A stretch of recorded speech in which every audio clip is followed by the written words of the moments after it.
I've been. It's like really when I had long hair, I did long hair. I wrote that. Yeah. It's in my phone.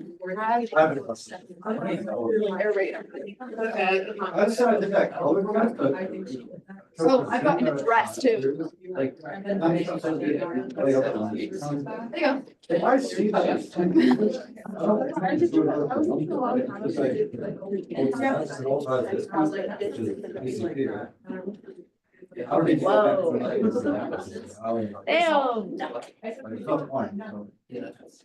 Yeah.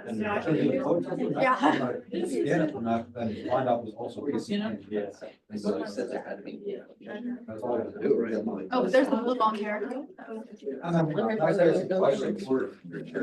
You need to capture the way.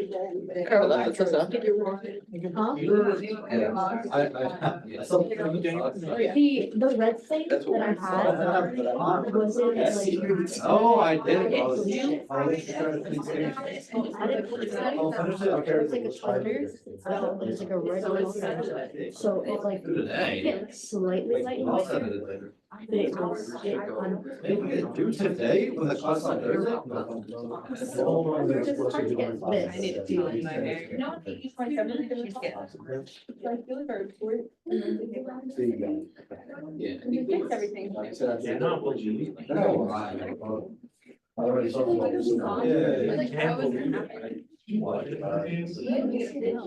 Unless he has some like, yeah. Oh, that's good. This is Because my background is. All of those. I'm so happy. I freehand, I'm so proud of this. Yeah, my ears is gonna be girl. That's super. But so I made it nice curly, but it's not about it, like it is curly. Yeah. But it's stayed. And so I spent like 2 hours proceeded to be as my hair was drying. And said, nope, no more curls. No, I have naturally curly hair. It doesn't stay because there's so many curls. My hair's short. And then I went out and thought this was drying, and it said nothing. That was a couple days ago.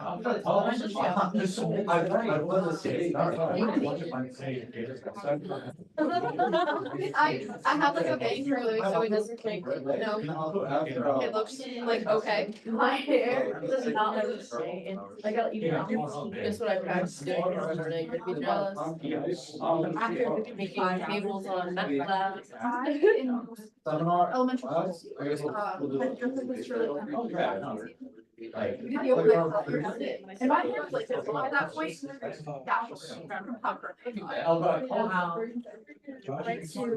I like to my hand. But is it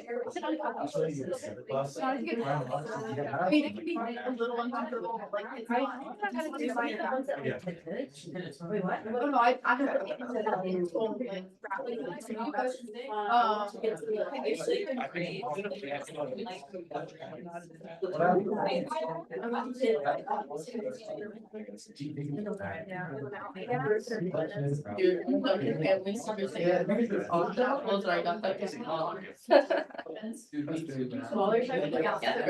curls since you don't have like the hair.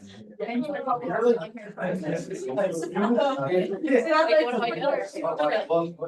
naturally curly hair, it is a lot.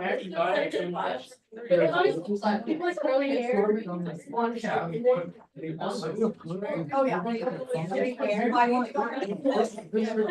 doesn't even pick what's on. Curled hair because it looks so He doesn't pick nice. big birds. I want my hair to be curly. I don't yeah. My phone is all that Yeah, exactly. I get a special, I get a little devil horns on each side. Okay, hi, everybody. Sorry for the delay. Just a minute. Hope everyone had a good fall break. We have just 3 lectures left. That gives us one extra lecture over the other section. So this is I think this is our special lecture today. I don't think I'll be giving this to the other section, which is on enzymes today, which is what we kind of finished up with before I introduced this concept at the end of last class, if you were here last Monday. So I want to talk today about, well, actually, let me just walk back a slide. Why we want to talk about enzymes today. I want to talk about different types of applications and kinetics, and one of the most important applications of kinetics is catalysis, right? And we define very, very simply, again, a catalyst is how it behaves, of course, is very complex. But a catalyst in general works the same way no matter what, right? There's a basic concept of catalyst is the same. How it functions, of course, is very different based on the chemistry, but the idea energetically is the same. A catalyst is something that you put into your reaction that doesn't change the energetics of your reaction, since your starting materials and your products have the same relative energies to each other. And so this object, this catalyst, if you will, is present in the system, but it doesn't participate in the initial or the final mixture, you know, the final or the initial state.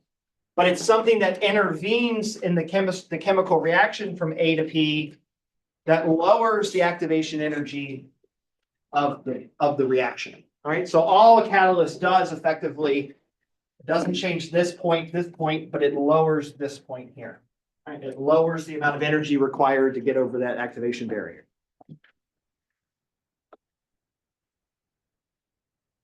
Right. And the idea is that the catalyst doesn't change the rates, the kinetics themselves in terms of concentration at all.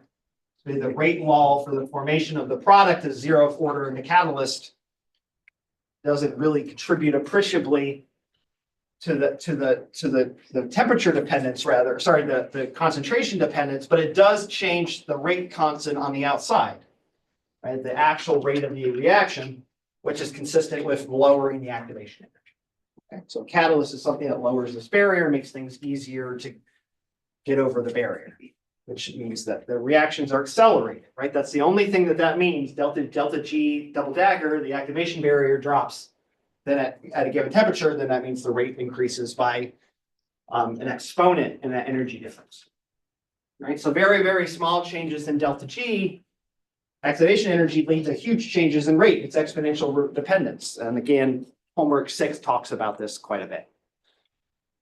Right. Homework 6 in particular looks a lot at this catalysis process in organic chemistry, using a catalyst to separate, basically take a material that is a racemic, right? You have an equal mixture of R and S enantiomers of your starting material, and we have this catalyst that prefers forming one enantiomeric product over another. You get an enrichment, and then enrichment turns out to do with, as the problem set talks about, the enrichment that you get starting from a racemic mixture, and you're enriching your products in either R or S.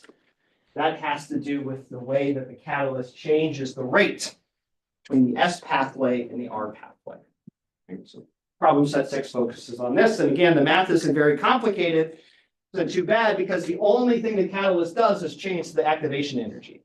And so we don't have to recalculate anything about our initial and starting positions. Those don't change. The thermodynamics, the equilibrium, if you will, between A and P is still fixed. Delta G reaction is still the same.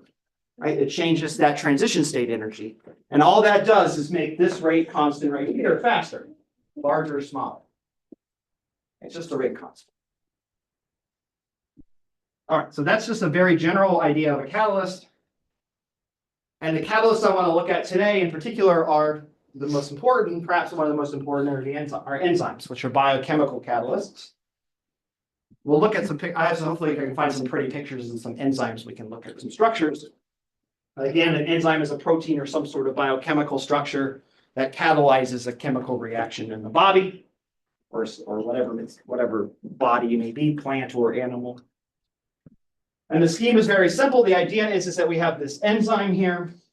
The enzyme is a catalyst. Again, it's a protein, some sort of protein. It accepts some sort of substrate. Right? And the example I give you is alcohol dehydrogenase, which is a liver enzyme that breaks down alcohol. right? Your substrate in that case would be ethanol. Right? And what happens is that substrate binds into the enzyme, into what we call the binding pocket of the enzyme. Try to find a picture of one for you. And you have this complex of the enzyme and the substrate bound together, right? And this is not a transition state, this is a stable complex. Basically, you have an equilibrium between the bound complex and unbound system. And that equilibrium, again, depends on how strongly binding the enzyme is to the substrate. We'll have to look at that today. Right? So this is not a complete, this is not necessarily 100% conversion. In fact, with most things, it's not. Most, again, if you think about this as being a drug, if you will, and this is some sort of receptor or something like that, not all of your drug molecules are going to bind to the receptors. There's going to be some equilibrium between them. And once they have this enzyme substrate complex, there's another rate where the enzyme, basically the enzyme turns on, and it does its reaction at some rate, right? It converts the substrate into the product. And then the product releases from the enzyme, and the enzyme is now free to react again. Okay, we have a loop here, right? So the example again is alcohol dehydrogenase with ethanol. That dehydrogenates ethanol to form acetaldehyde, and you get alcohol dehydrogenase out, right? Ready for the next molecule of ETOH, ethanol to come in. And acetaldehyde again is the biochemical byproduct metabolite for ethanol when you get drunk. This is the thing that makes your breath stinky. Well, along with the alcohol, it makes your pee stink. Particularly, this becomes out renally. It's just how you process alcohol. This just goes renally through your kidneys. Okay, so we're going to look at this process today and about the kinetics of it. Okay, and it's a slightly subtle problem. We'll look at how there might be different types of substrates that may affect the kinetics of an enzyme differently. All right. I'll have to see how that works. I just want to mention really quickly, though, this is kind of the thing we discussed at the end of class, is that there's two different ways to kind of think about how an enzyme binds to a substrate. All right, we're going to really only look at one, but we'll look at I think it's important to kind of consider the differences between the viewpoints. The really simple idea is that the enzyme is like a Pac-Man, got a fixed cavity that only molecules a certain size can fit into it. And the idea is that through convergent evolution or some sort of evolutionary process, your enzyme has constructed itself to optimally build its little cavity to fit the molecule that the body wants to process effectively, right? So you'll have an enzyme with a pocket inside of it that fits that that ethanol perfectly. Fill that gap up, a nice tight binding. And then this basically says, this basically is the activated complex. And then now that substrate is the right size, the enzyme can do what it needs to do and then kick the product out. But the idea is that, again, that cavity can't move, right? It doesn't isomerize, it's fixed, right? It's a fixed cavity, fixed volume. So the idea is that, say, if methanol comes in, right, it doesn't work because methanol is too small. Right, methanol is a little triangle and it doesn't fit smoothly into that cavity, and therefore ADH doesn't have an effective binding to methanol, which is true. Right? Methanol, one of the reasons why methanol is so dangerous to us is that our ADH does not effectively metabolize it like it does ethanol. Right? The methanol is just too small. Right? It doesn't sit into that pocket very well. And the enzyme kinetics for methanol are very poor, right? There's other reasons why it's dangerous as well, but that's one of the key reasons. This is why our liver can't metabolize it effectively. It's because it doesn't fit. It's too small. Okay, but it turns out that this, I mean, it's a reasonable idea, but what this again says is that ADH, alcohol dehydrogenase, only works for ethanol, but that's not really true. You can do experiments with ADH, human liver ADH with methanol or isopropyl alcohol or T-butyl alcohol, normal alcohol, maybe not T-butyl, but, isopropyl rubbing alcohol or methanol, ethanol, propanol, kind of the basic alcohols. And what you find is that the enzymes do dehydrogenate those alcohols. They do oxidize reduce methanol and ethanol and isopropanol. Right, so the enzyme works for all of them. But the pocket, if you will, is built for ethanol, and so it's very fast for ethanol. It catalyzes the ethanol reaction very rapidly. But it also catalyzes the other ones. It just doesn't catalyze them effectively fast enough. Right? They're just slower. Okay, so this isn't really the best picture. This lock and key concept, where the system really, the idea is that you have this security device, if you will, that needs a lock and a key to engage, right? And the key's got to be the perfect size. And that's not actually what happens. In fact, the key can be the wrong size. It's just that the system doesn't engage as efficiently as you would expect. Right? If you put methanol in there, it still goes. It just doesn't go very effectively. So modern scholarship seems to insinuate now that instead what happens is that you have what's called an induced fit, where you have a flexible cavity, a flexible pocket, right, that's got some entropy to it, right? It can expand, it can contract, right? It can move. And so if you got a pocket that might, support a larger, like an ethanol molecule, and you also have this other one that comes in, right? It's got a choice. It can equilibrate with the big molecule and stick the big molecule in there and adjust it to enlarge in the size a little bit. And again, that might be entropically disfavorable. It might not be thermodynamically favorable, but it'll do it. There will be some equilibrium between these. Like, surprisingly, if there's any competition with a smaller one, that again may not fit perfectly, but if it's okay, there's also a possibility that the enzyme will adjust its pocket to fit that molecule instead. All right, so you have a competition, if you will, between two different substrates and a pocket that can fit both of them, but the pocket adjusts, basically. Right? And the idea is this, is that here in the enzyme, in the lock and key mechanism, the enzyme, if you will, if you think about the Gibbs energy of the enzyme by itself, it's fixed. Right? So if I were to take the energy of the enzyme plus the substrate, the Gibbs energy of that complex, I could separate them into an enzyme and a substrate, because they haven't moved, right? The substrate is fixed, the enzyme is fixed. The structure of the enzyme when it's bound to the substrate is same as the structure of the enzyme by itself. So basically no change has occurred. You've just taken two molecules and put them together into one. Right?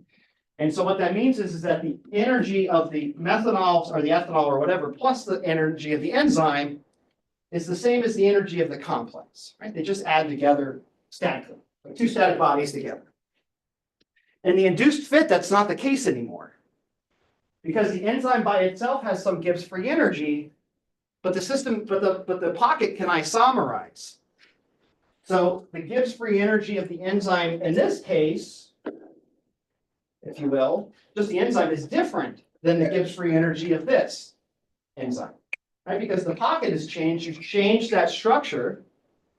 And so what happens in the induced fit is that you're allowing the Gibbs free energy, if you will, the energy landscape of the protein to fluctuate a little bit.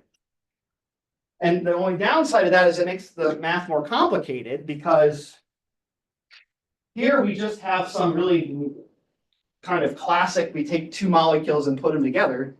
There's some change in energy because they're attracted to themselves. But by and large, the enzyme energy is the same and the ethanol energy is the same. Right? But the total energy lowers by a fixed amount, which is the binding, the attraction between them, but the energies of each of the components are stable. They're not moving in this model. But in the induced fit, the energy, if you will, of the protein is changing, because what might happen is that cavity may open or close. That's going to have some energy cost, or it may have some energy benefit, who knows? And so the energy of this enzyme may be different than this one. Okay, so you have, if you will, distinct enzyme structures that are in competition with each other. Right? This is a different complex than this one. Right.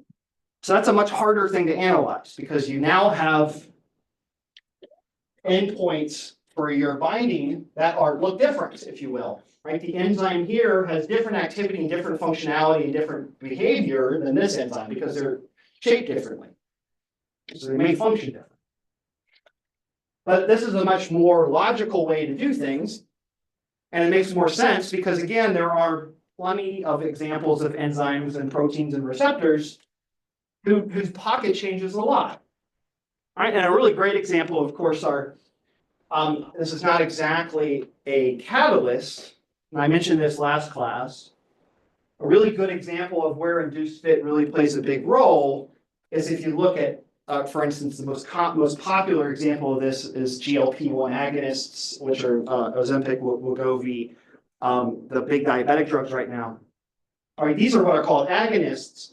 Agonists are substrates that you bring in that activate something that creates something else. Okay, so you have this machine, you have your insulin machine basically in your pancreas, and the GLP-1 agonist, which is the Wegovy or the Ozempic, the substrate that you're injecting into you, binds into the insulin protein, right, and kickstarts the insulin production. Right, so it's kind of like, if in some ways the Wegovy or the Ozempic is acting like a key that turns on the insulin production. Okay, it's what's called an agonist. So it's a little different than this, right? An enzyme is something that breaks a substrate apart into is a factory that breaks a molecule and makes a new one. In insulin, you have a protein that creates molecules, and the agonist is what accelerates that production, if you will. So by binding that agonist in, it basically turns your insulin protein on. And if we were to do things in lock and key, what that would say is that the pocket inside the insulin protein where the agonist comes in, the GLP-1 to turn it on, is fixed, right? Your biochemistry, you yourself make, someone who's healthy, that is, that doesn't have diabetes, you generate this agonist yourself biochemically. It's a small little protein. We can look at a picture of it. Your body generates it, right? The people who are suffering from type 2 diabetes and pre-type 2 diabetes who take Ozempic and stuff, they're not producing that agonist. So their body isn't creating that key that turns their insulin on. So what you're doing by injecting Ozempic into your body is increasing the concentration of those keys, that engager, that agonist that turns your insulin on. You have too low of a concentration in your body of the things that turn it on. Okay, and so Ozempic, but the fact of the matter is that the structures of Ozempic and Wegovy, which are the same molecule, just different formulations, and a couple of the other agonists that are available, they all have different structures. They don't look exactly like human GLP-1. Right, so if it was lock and key, you have this insulin protein that doesn't turn on until the agonist comes into the pocket. That pocket, through convergent evolution, has been put into a position that it accepts human GLP-1. Right, so if you change some of the residues or some of the amino acids on your GLP-1 because industrially it's easier to make, maybe you protect it for protecting groups so it's more stable or something like that, you change the structure in some way. If this were lock and key and that thing comes in and it looks substantially different, then it's not going to bind or agonize the insulin at all. Right? Because through convergent evolution, this pocket is fixed exactly for the GLP-1 that humans make in their bodies. But the idea is that in fact it's more of an induced fit strategy, right? Where in fact that pocket can adjust a little bit. So if you can make a GLP-1 agonist that looks like human GLP-1, but maybe it looks slightly different structure. Maybe it's easier to make in the lab, more temperature stable, for instance, more shelf stable, right? You might have to change some things on your drug to make it more shelf stable. But the idea is that now that triangle for that agonist looks a little different, right? So because you have an induced fit binding now, the idea is that the protein, it still has some binding to that synthetic agonist that you've injected into yourself. But the binding can distort, the pocket can distort a little bit to compensate for those changes you made. And it's okay to do that. Now, the changes are significant, the pocket may not accept them. But if you make appropriate changes and you do the modeling correctly, as Dr. Trillo likes to do, for instance, you can get a drug to kind of, an agonist to shift into this pocket just enough that the pocket will distort enough, but not so much that it's so energetically costly that it won't bind anymore. Right? So there's always this balance, if you will, of finding a drug that fits really, really well in that pocket, but you also get a little bit of fudging because the pocket can move a little bit, right? It can induce its fit a little bit around your drug. And so that's always the balance in drug design, for instance, is finding something that looks like the thing that should fit in the pocket, but maybe you can adjust it just enough that you can make the pocket fit more carefully, closely, and more effectively. Sometimes, in some situations, like in the case of Ozempic, sometimes the changes are so significant. Or a really good example of this are reuptake inhibitors for antidepressant. Sometimes the construction of the drug is so effective, it works better and more effectively than the biochemical, the naturally produced version of it. So sometimes we can do better than the body. The body, through convergent evolution, has to make sacrifices sometimes, right? Something may in molecular design through evolution may come to some compromise that's not efficient, but it has to make that because that molecule engages with multiple proteins. You know, it might have multiple roles, but when you're in a drug design context, typically you only need to make a drug that does one thing, right? You want it to bind to something very, very specific. You're not making a drug that binds to 10 different things, a molecule that binds to 10 different things. You're trying to make one that binds to one. So if you have a very, very specific pocket target, you can do better than convergent evolution because evolution will try to cut the differences if that molecule has to go somewhere else. You want a molecule that works in both pockets. But in drugs, you only need it to work in one pocket. So sometimes we can do better than biochemistry in that way. All right. And again, the idea is that we can adjust, we can distort that pocket, and maybe we can distort it in kind of an unnatural way that ends up being more stabilizing than you would expect. Okay, so there's always this balance, but it gives us a lot of flexibility. Any questions about that? All right, so let's look at some kinetics on this. We're going to learn a very specific model for enzyme kinetics that is used everywhere. I mean, biochemistry.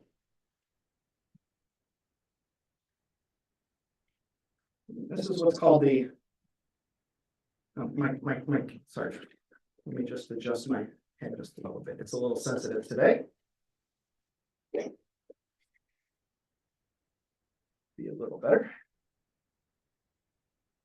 Yeah, there we go. All right, this is what's called the Michaelis-Menten mechanism.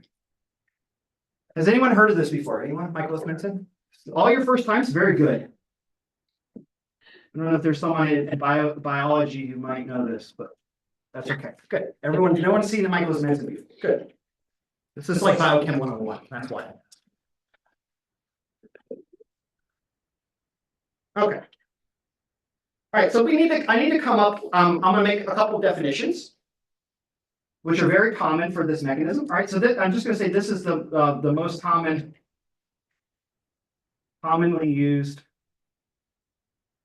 kinetics model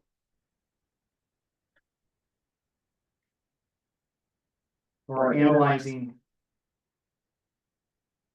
enzymes and other proteins. Basically, if we ever want to figure out the kinetics of an enzyme in lab, you have some new enzyme in the body you discovered, or maybe you're making something. We all do everyone does Michaelis-Menten, right? This is the way to analyze things, kind of the zero order way, kind of the classic way of doing things. Of course, there are corrections and improvements to this model, but it gets you the right idea. All right, so some definitions. All right, one. At an initial substrate concentration, right, which we'll call S naught. Initial product formation.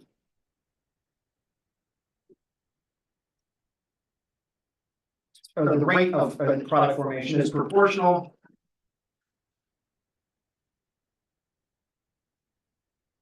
to the initial concentration of the enzyme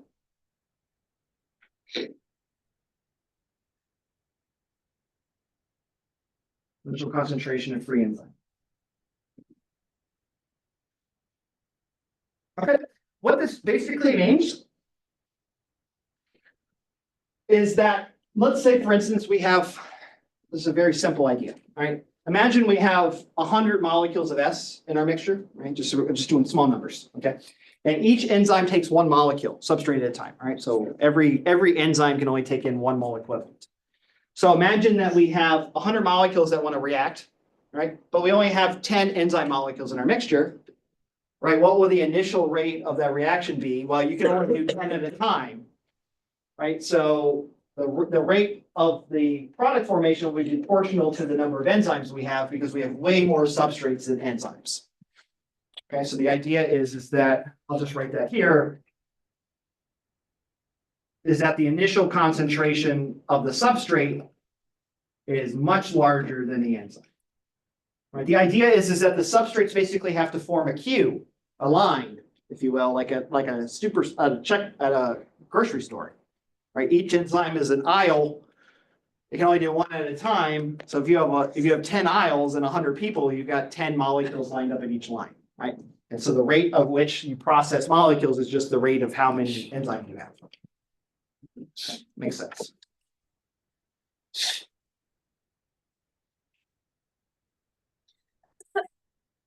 Right, so that's one kind of condition.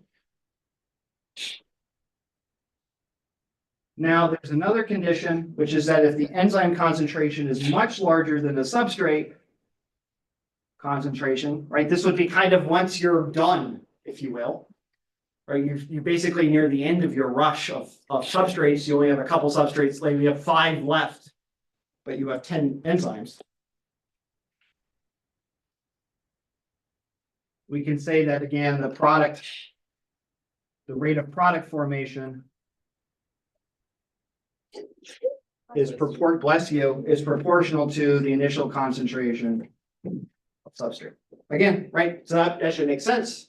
If we have more substrates than enzymes, the rate at which we're capped by is how many enzymes can process at once. Right? This is basically long lines at Walmart, and Walmart's only got 2 lines open, which is every day except for Black Friday, right?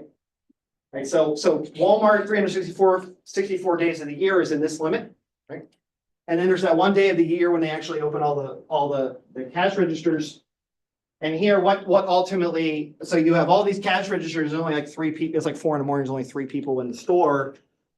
The rate at which you get people out is really just proportional to the number of customers you have, right? If you only have 1 customer in there and 10 enzymes, 1 substrate, 10 enzymes, it's going to take however long it takes for that 1 molecule to pass through the enzyme. You double the number of molecules, it goes twice as fast because you have more enzymes than you have substrates, right? Okay, so that makes sense. I'll just kind of write that here. This is what number 1 is more customers than registers.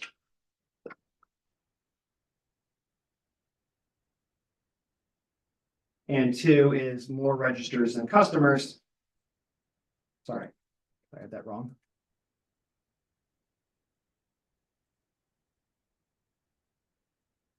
All right, so we have 2 limiting cases.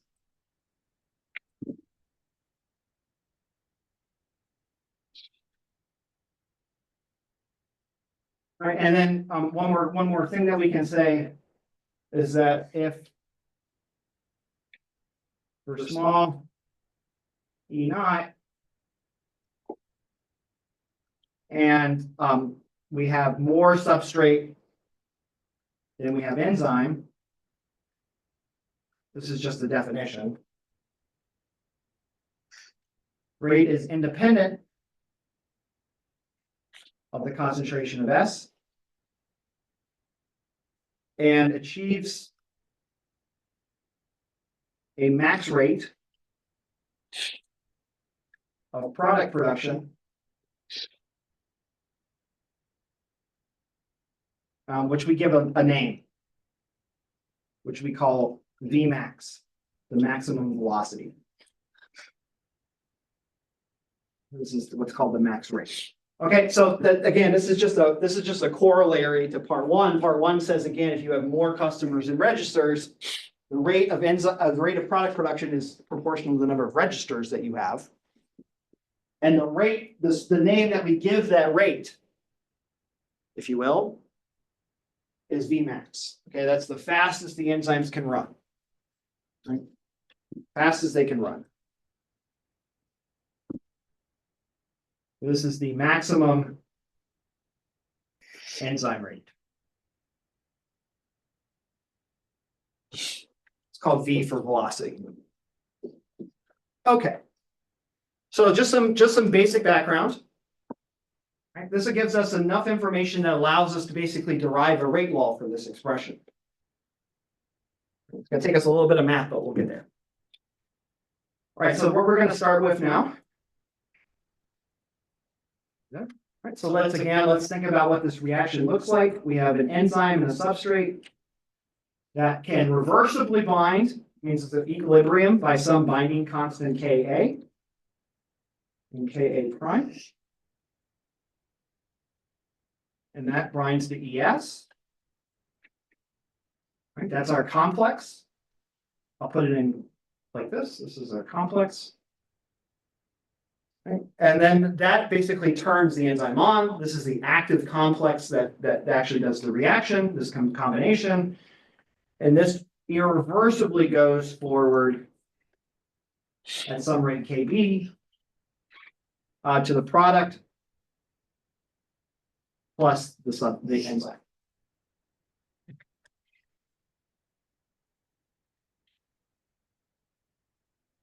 All right, so let's do a little bit of math here.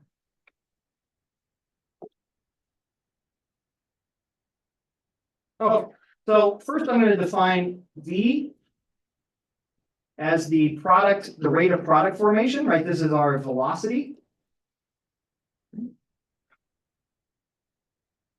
It's a velocity because it's a number, it's a time derivative of something that goes with time, right? So it's not really a velocity in terms of distance per time, but concentration per time. Concentration velocity. We'll call it V. I'll give it a nice gold. Okay. And again, this is right. What's the rate determining step for the formation of P? Well, the idea is that E and S they're in rapid equilibrium with each other. Okay, so E and S in form, they can break apart, it can form again. It's gonna happen many times. Who knows? Right. So ultimately, the thing that's slow is making the product. Right. So this is the thing that, if you will, this is the real reaction, and the initial materials, if you will, the starting materials for your reaction is the complex. So this rate right here is the rate determining step, Kb.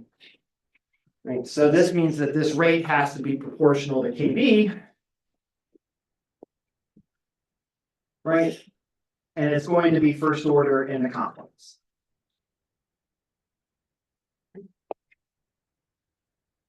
Okay, so that's our rate law. But again, this comes to that problem that we saw with you see it on the problem set, and we've seen it before, is that ES is something, this complex is not something you can measure. It's a transient product, right? I mean, there are people that do study this reaction. There are people spectroscopically can measure all of these rates. That's not a problem. But let's just think very generally, right? We put in some enzyme and we put in some substrate into our mixture, and then, right, which is ethanol in our EDH, and at the end we get some acetaldehyde bubble out. Right? And that's our product. So we never see the complex, right? We only see the product come out of solution and the of course our starting materials. So ES, the idea is that the complex isn't directly observable. Right? There are cases where it is observable, but the idea here is this may not be observable.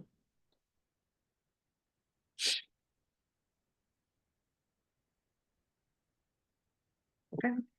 So we should basically think, okay, well, we have this complex that forms very rapidly and breaks apart really rapidly. And the moment the moment the complex comes together, it's going to react to form the product. Okay, so we have this process that creates the enzyme and the complex, and then we have this process that depletes it. Okay, so maybe we should consider making an assumption about the complex, which is that it's at steady state. And that the rough, during your reaction, that the concentration of ES is basically not changing. Every time the enzyme releases the substrate to form a product, another substrate comes in and binds the enzyme. Right, so you have something that kind of looks like this. Right, so the idea is that we're going to apply steady state here.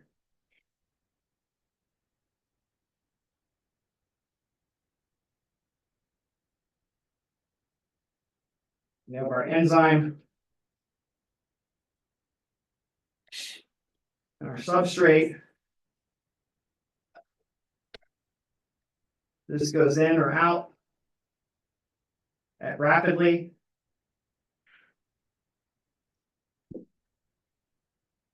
I have a question. Yeah, go ahead while I draw this. Could you specify what you mean when you say like steady state? Because I know you say that, but I always get kind of like. It means that the steady state means that the steady state means that as a function of time, concentration is unchanging. So its time derivative is 0, which means that you have a steady concentration. You remember that? Oh, so- Okay. So what's the difference between that though and just like equilibrium? Great question. So here's the thing. So equilibrium is, again, you have some proportion of your mixture that's complex and free, right? And that depends on delta G and the rates.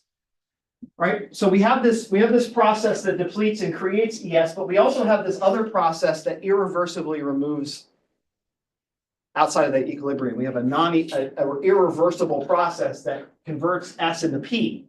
And you can't go backwards anymore.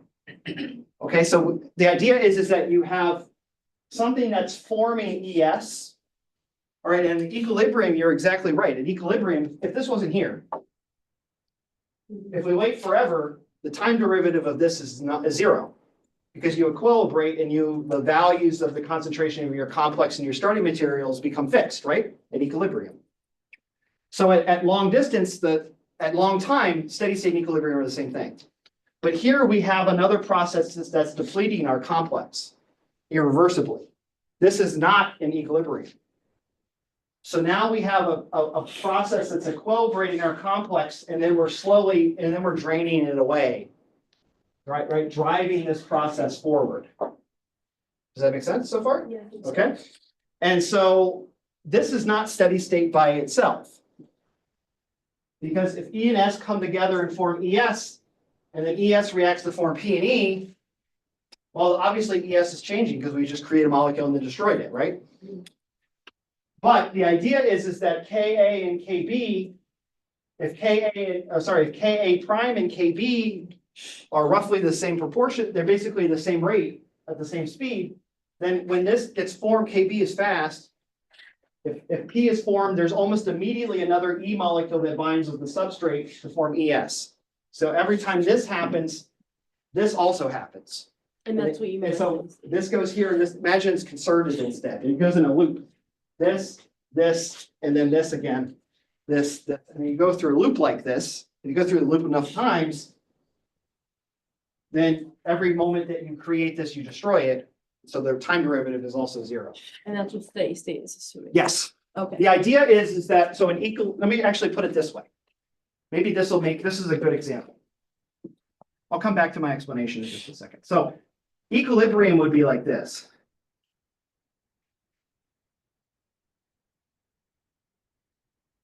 This is a good question. So let's do time versus concentration of products. Or let's just do ES. Concentration of ES. All right, if it was just equilibrium, right, we would start with just E and S with no ES, right? So it would start at 0. And then you saw this curve in problem set 5. What does it look like? It looks logarithmic, right? Mhm. And at long time, right, you could say at long time, right, that the time derivative here goes to 0. Right, it goes to 0. Okay, so that's steady state. But that's not what this means. Steady state is like this. So the idea is that we have a process that creates our ES, But we also have a process that depletes it. That's irreversible. So you can think of the first initial formation of ES forms some ES, and then it's depleted by KB to make products. And then some more molecules are formed, and then those are reacted, and then more complexes are formed, and then they're reacted, formed and reacted, formed and reacted. Right? And so you form some initial ES, and that ES form that gets depleted to form the product. You make new enzyme, which then binds with S to form new ES. Down, up, down, up. What's the time average of this over a long time? Zero. Right? Because if I take an average, the average is fixed. So the average, say that's the average concentration of ES with respect to time is zero. It's just that the concentration is fluctuating. What on the time scale of our reaction, the fluctuations are so fast we can just average over them. Thank you. Great question. Okay. So again, the idea is here's ES. And then KB, then this S forms to form P, it leaves the enzyme. So as the molecule leaves, well, this is our new molecule P leaving this way. You have this new thing, this new hole that forms in that enzyme. And now a new molecule of S can come in like that, and the whole process starts over again. Bless you.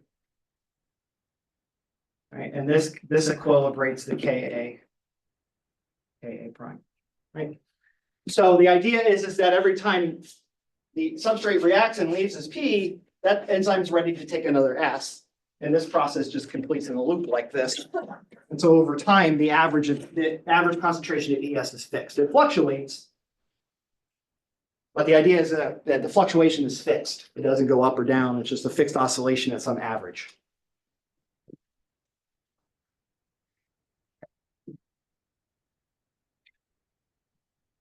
Right. So what we're going to do is we're going to assume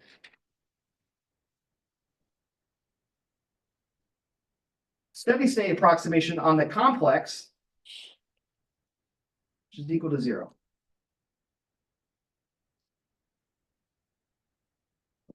Okay, 30 minutes, perfect amount of time to finish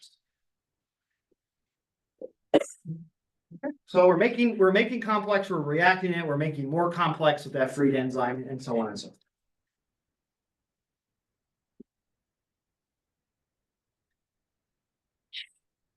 Okay.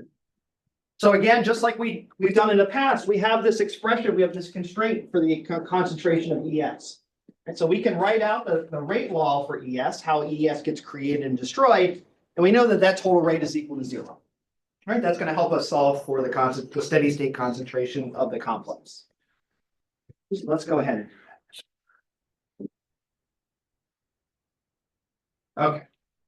So let me just write down, we have V is equal to dP dt, which is equal to Kb times the concentration of the complex. Okay. And our steady state approximation is that the time dependence is 0 for this complex. Okay. So let's write down the rate law for complex. Right, so we have dES dt. Right, and we sum the things that create it and subtract off the things that destroy it. So we have Ka ES. Right? That's the enzyme and the substrate coming together. And we have two depletion processes. One is the reverse, right, which is proportional to the concentration of it. And then we have the reaction, which is, of course, first order and ES. And this is equal to 0. Okay, again, really, really easy algebra, right? All we need to do now is solve for the steady state concentration for ES. Right, I'll put an SS here for steady state. Okay. And again, that's really easy. I'm not going to go through the math here and just solve for ES. Steady state. It's equal to Ka times the concentration. Sorry, my mouse is drifting just a bit. Ka E S over Ka prime plus Kb. Okay. Simple as that. And we give this a constant, a special name, Ka plus Kb. Oh, sorry, Ka prime plus Kb over Ka, which is equal to rate of destruction over rate of creation. We give this a special name, this product called K sub big M. This is what's called the Michaelis constant. I'll explain what that is in a second. We'll see why this is important. Right? And the idea is that this Michaelis constant, again, is just a sum of rate constants, right? All of these have the same units, they're just a bunch of rates. And we have a ratio of rates, the rates of the destruction divided by the rates of the total rate of destruction divided by the rate of creation is this Michaelis constant. Can I ask a question? Yeah, go ahead. How do you know it's like first order? I'm still confused about that. Or How do I know what's first order? like when you're writing these, because I thought you like didn't necessarily know that like how are you able to write that? Okay, great question. So why am I assuming these are first order? Because they're the only things it's the only possibility based on how I wrote it. Oh, okay. Right? Yeah. Because if you think about it, I'm basically saying that the mechanism for this reaction, Is that it's just I'm making a claim the mechanism is this. So there's nothing else there. Yeah. The point is that that's not true, then it would fail, right? Mhm. I'm assuming that's not the case. Okay. And there are places where this will fail, and there are other types of theories and models that help correct that, okay? But they're small problems. In general, enzymes work like this. Yeah. But I want to actually, so this is I'm going to stop here for just a second, because the point that Monica brought up is actually a really important kind of philosophical point about kinetics. Her question was, how do I know when I write Kb that the rate of formation of the product is rate proportional to Kb? Why is it first order in ES? Why is there not something else in there? And the point is that I've made an assumption about what I think the mechanism of this reaction is, and using algebra and some assumptions to come up with a simple rate law for it.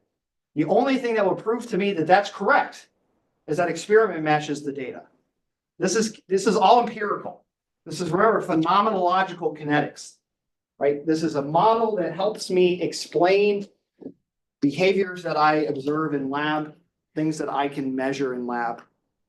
In some ways, there is no physical rigor to this. I'm making an assumption about the mechanism and coming up with a rate law and then checking my experiment relative to that model to make sure they agree. I have no claim that this is true or not. Well, what we're going to see it is, but that's in general. Like kinetics, we're some ways using experimental data to uncouple and realize a simple model for how things work. Right? This is not rigorous, but rather it's a rigorous interpretation of the observed behavior that we see. These are empirical, so we're not going from theory to experiment. We're going to experiment to theory. So I'm making an assertion about the mechanism. Okay. So we have this special constant here. We just need to do a little bit of work. So let me just make a few things here. One thing that we can say is that the concentration of the enzyme, right? We have this, if you notice in this we have this concentration of the enzyme. It's not really clear what that is because some of the enzyme will have S bound to it and some of it will not. But we can make an assumption if we know the initial amount of enzyme. We can write E as the initial concentration of the enzyme divided by or minus the enzyme that binds at steady state. Can always make that assumption.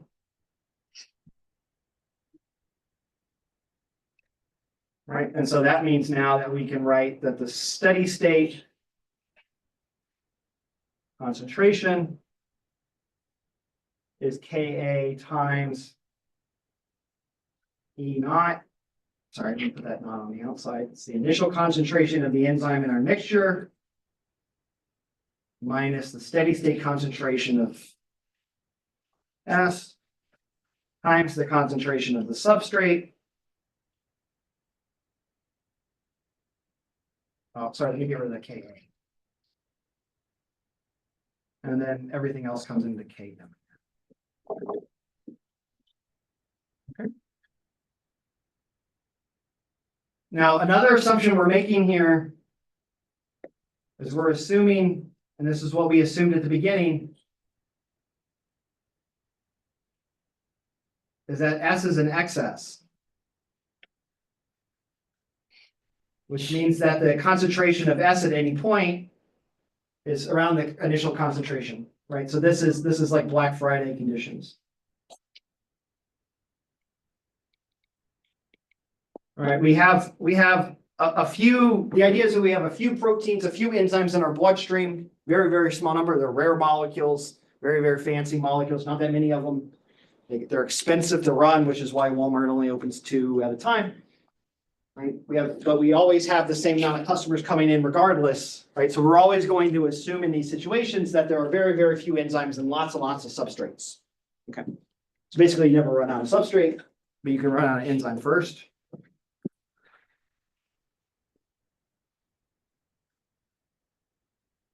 Right, and then I can do a little bit more math here.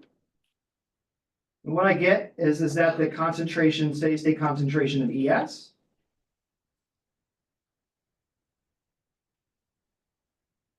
there's the initial concentration of S times the initial concentration of E divided by Km plus the initial concentration S.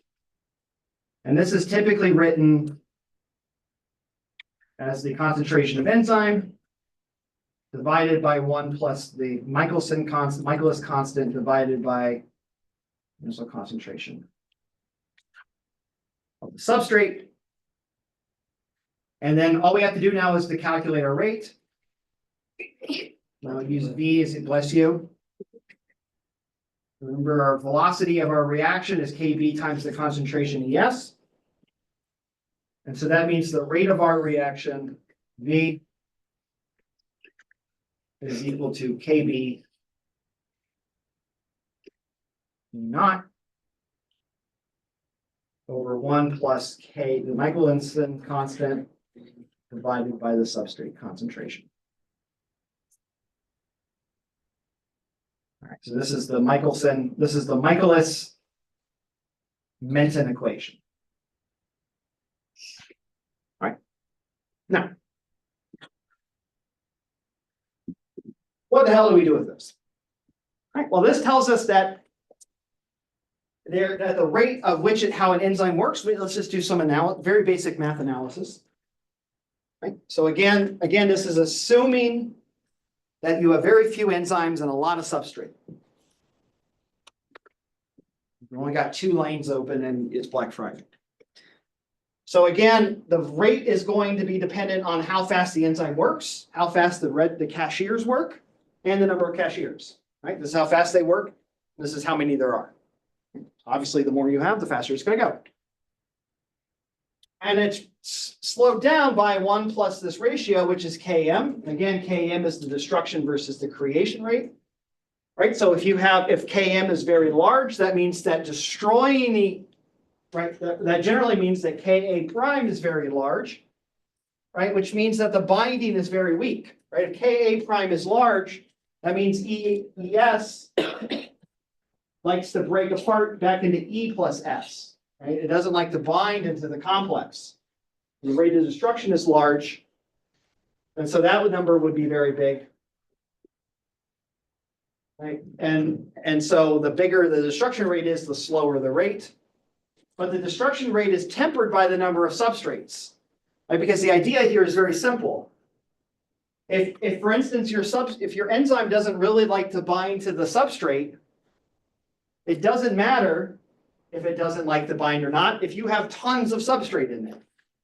Right? It's forcing. Basically, the idea is that if S naught is very large, who cares if it's hard to bind to an enzyme? You have so many molecules that be willing to bind to that enzyme that eventually they will. Right? So this is tempered by S naught because at large concentration, the rate of destruction doesn't matter anymore. You're just going to force all the enzymes eventually are going to be filled up because there's just so many substrates.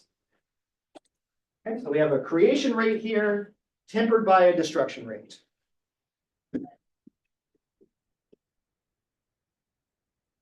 So let's just do just a really kind of simple summary of this. The limiting cases. If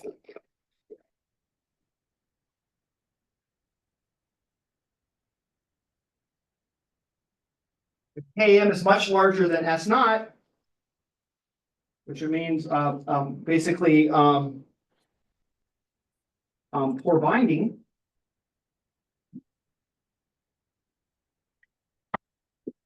That basically means if S naught is greater than Km, this number is basically 0. This number is large compared to 1, so we can get rid of the 1. Now we get something that looks like this.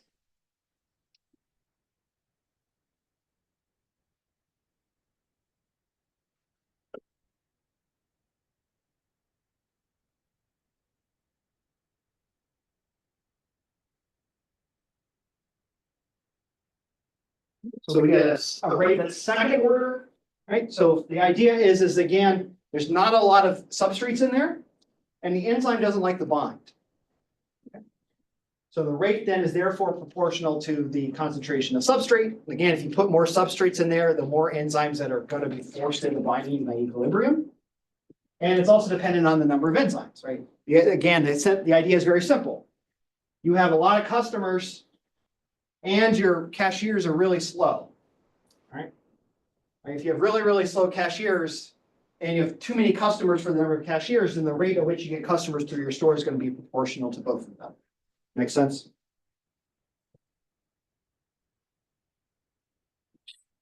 And then finally, the other limiting case is the opposite case.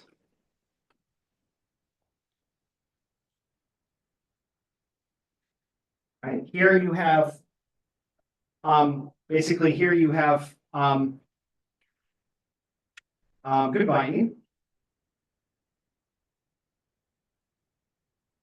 And this simplifies to V takes a maximum value and it's proportional to the concentration of the enzyme. Right, and again, the idea is very simple. Again, here we have a lot of customers, but we have very, very, very efficient cashiers. Right, so we've got a ton of customers. Basically, the only thing that's going to make them go faster through the store is that basically all the cashiers are optimal, right? They're as efficient as they possibly can be. So the only thing that's going to make the amount of customers go through your store faster is to double the number of cashiers. Okay. That's what that is. That's a cool question. Yeah, go ahead. I just want to clarify for the equation, the V is max velocity, right? Yes, max velocity. Yeah, the idea here why this is V max here is because again, the idea is that every enzyme, the enzymes bind very strongly. So every enzyme in your mixture is going to have a substrate attached to it. And again, the fastest you can make your products is how fast can you get your substrates through your enzymes. And so it's going to be ultimately limited by the number of enzymes you have. Are the other V's max as well? No, not necessarily. No. No, because here, I mean, what will happen is eventually this will reach a maximum. I'll show you a picture of it in just a second. But here the idea is that you can still increase your substrate amount to make it go faster. Yeah. Here you can't do that. It's always fixed by the amount of enzyme you have. Okay. Yeah. So really what you should say is that if this is fixed, so another way to think about this, if you get rid of the enzyme here, right, you just have a fixed concentration enzyme in both these situations. Here, this is first order in the number of substrates you have. Here, this is a zeroth order reaction. Yeah. It's just a constant rate. That makes sense. We could say that, actually, I'll call that here, we could call this is basically what we call pseudo zeroth order. And this is pseudo first order.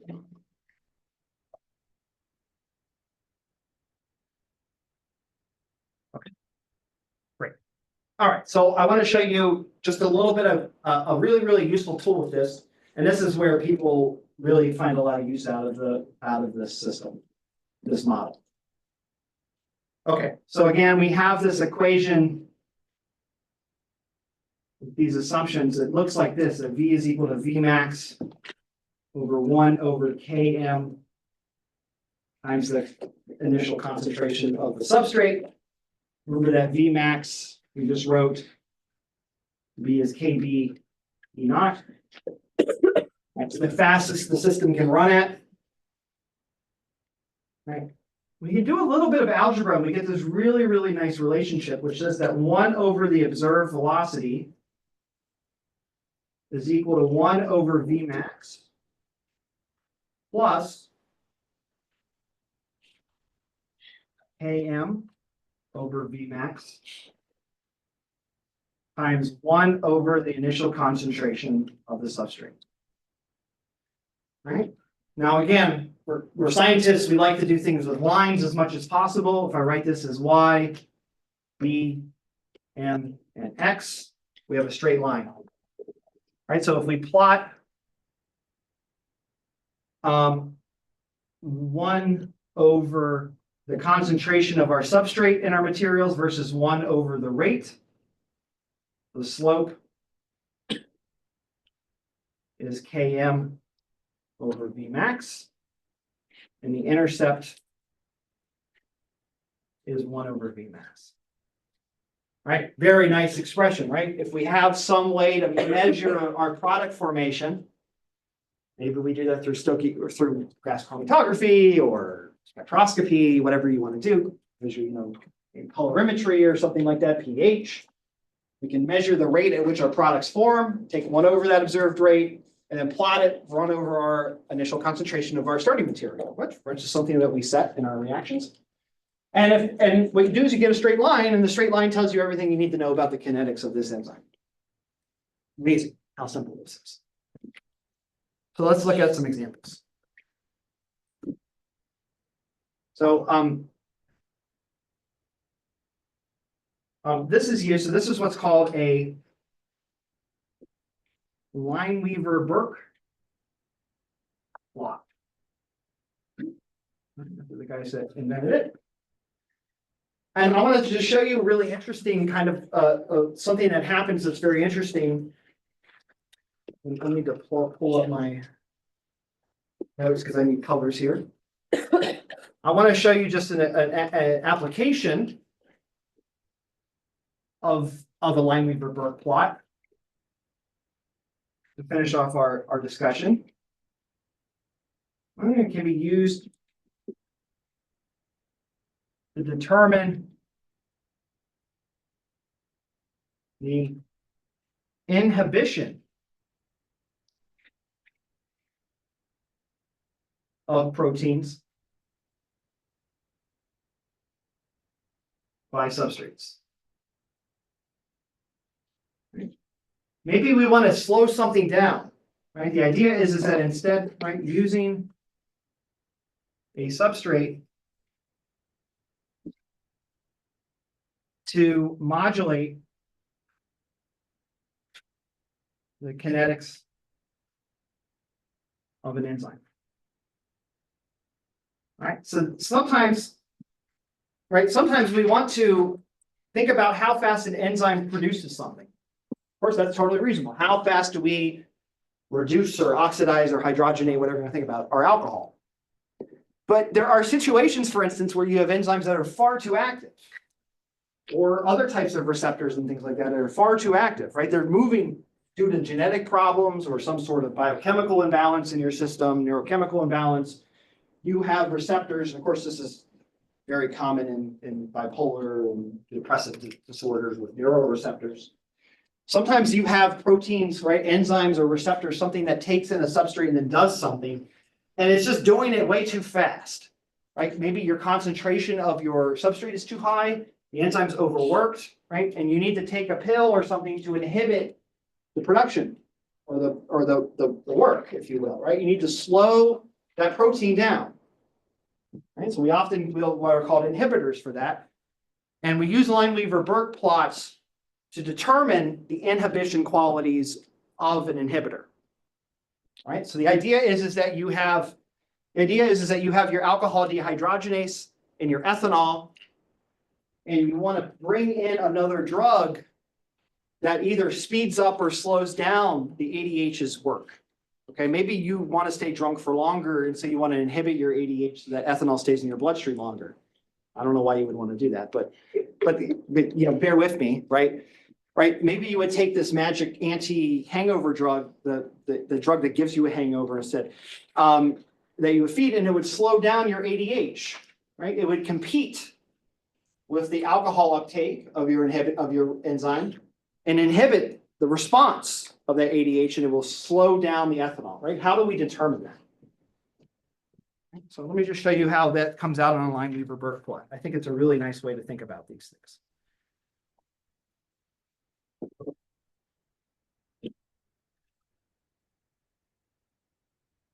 Let's see if it lets me scroll down a bit. Yeah. Let me just pull up my notes for this because I have color schemes and these are black and white notes, which is not very helpful for me.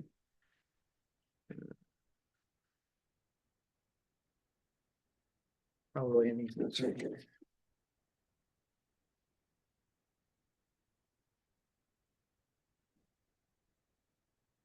Ah, yes, fantastic. All right, good.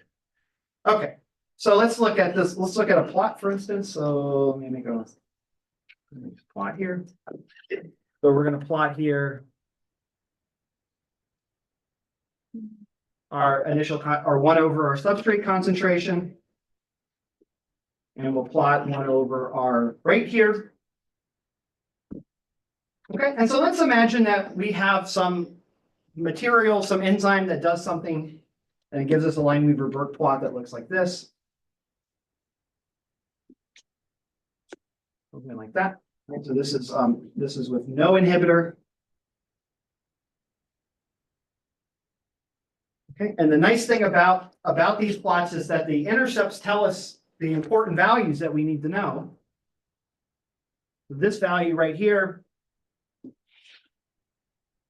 is the 1 over V max, right? So where the system intercepts the y-axis is the maximum rate of the catalyst or the enzyme. And the x-intercept is minus 1 over Km. Okay. So these two values tell us, again, the y-intercept tells us how fast the reaction goes.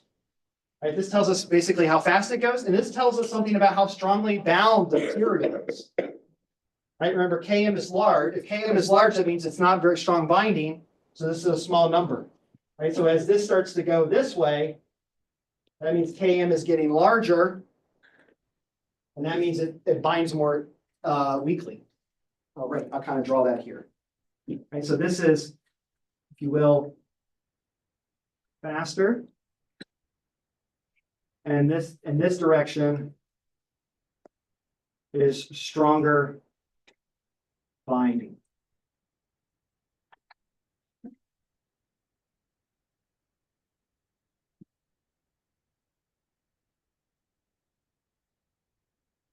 Okay, so I actually need the space here, so I'm gonna erase this. That's okay. All right, so one type of an inhibitor is one that competes with the ethanol.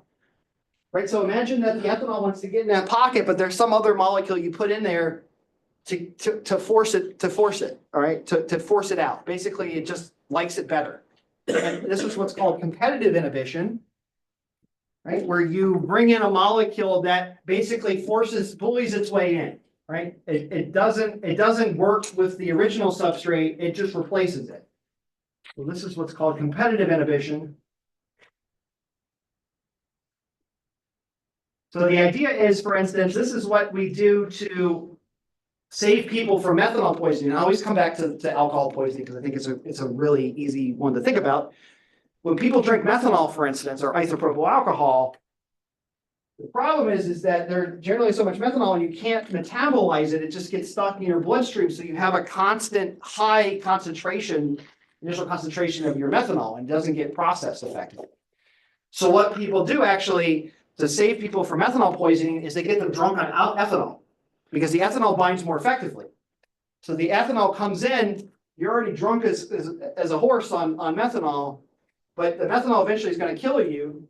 So because of its metabolite, in order to drive it away from metabolism, you drink ethanol to make the ethanol concentration in your bloodstream higher, and that basically pushes out the methanol from the ADH.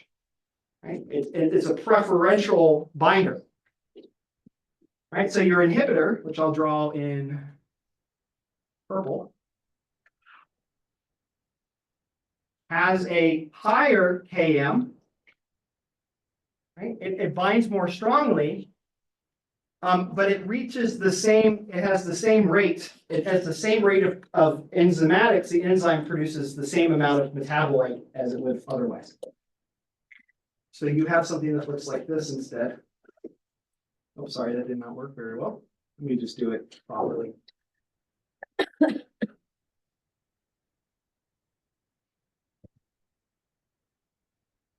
So this basically means a competitive inhibitor, stronger binding, but the same enzyme activity. Right? So an example of this is ETOH, or sorry, MEOH, methanol, with ethanol as the inhibitor. Right? It's one of the common ways that we save people from this stuff. Right? There's another type of inhibition, which is called non-competitive inhibition. And this has another, especially for those who are interested in toxicology, another interesting application. This is what's called uncompetitive inhibition.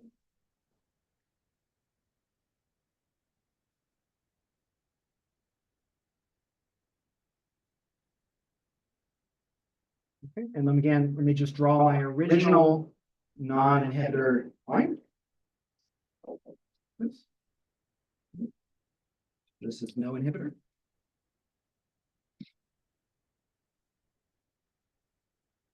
Right, so an uncompetitive inhibitor is one that has both stronger binding and a faster rate. Okay, so it's something that doesn't compete with the binding. Basically, they line up and basically they don't force each other out of each other. They both line up in separate lines and one goes faster and one binds stronger than the other. So you've got one line that runs basically one set of enzymes that are bound to the inhibitor that are the inhibited ones. They're just moving faster than the ones that don't and bind more strongly.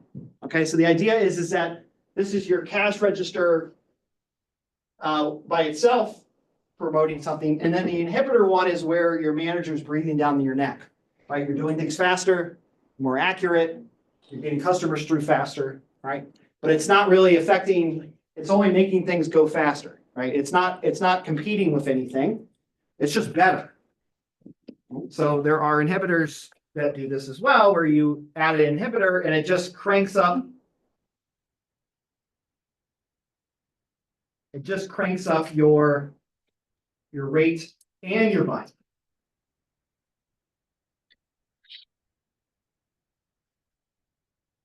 Right, and so this would be one right? This would lead to basically, right, so this is one that's faster, more faster activity and stronger binding. Right, there's a really, really good example of a system that binds much more effectively and has more activity for an inhibitor or not. The example is that cytochrome oxidase. If you have O2, this is the O2 transport for electrons, the electron chain. And there's a very natural inhibitor that takes over for O2. It makes the transport faster, it's more strongly binding, and it makes the whole system run more aggressively. And that inhibitor is the CN, cyanide.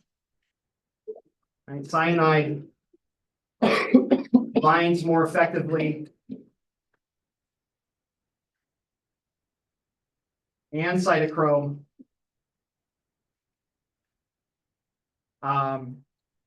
is more efficient at transport. This is why CN kills you. Is that given a choice between oxygen and CN, cytochrome C2 is always going to preferentially bind to CN. Because not only does it work better, not only does the transport process more effective for CN, it also binds more strongly to the protein as well. Right? It's very hard to pluck off the CN with O2 because you need to find something that is even more competitive with CN than O2, which is why CN just basically kills you instantaneously because O2 is incapable of competing with CN. CN is just better. Your body works more, your cytochrome electron chain works more effectively with CN. But the problem is the rest of your body does not, and it kills you that way. Okay. There's one more example. It's less important here. I think these are the two big ones. But again, very simple idea, right? We can learn something just from very basic kinetics, steady state theory. We can learn something learn very, very important microscopic properties of our chemical system just by looking at lines. Okay, guys. Can I ask you a question? Yeah, go ahead. So when you say how it's faster, the higher up is Oh, sorry, you're right. You're right. So is it supposed to be the? Yeah, I have these flipped. No, you're right. You understand next class? Yeah. No, you're right. So the only change. These are flips. I know for the other one. This is the no inhibitor. This is. I think I'm gonna meet up with some. Oh. No, that one's still correct.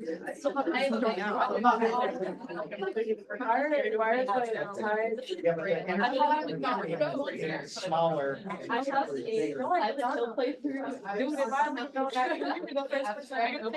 Smaller, this number's more negative. So this means stronger binding. Yeah, I'm sorry, I have these. So this is. Yeah, okay. So what I should say. What are you gonna do now? The purple is inhibit, and this is no inhibit. Today? Very, very packed. Yeah. Yeah, okay. Sorry about that. Thank you. I usually would have said something, but you were, it's. Yeah, no, that was helpful. Thank you. I'll make a correction tomorrow or on Wednesday. Thank you. Have a good one. Thank you too. No time at all, sorry. I know. Hi there, how are you doing? For.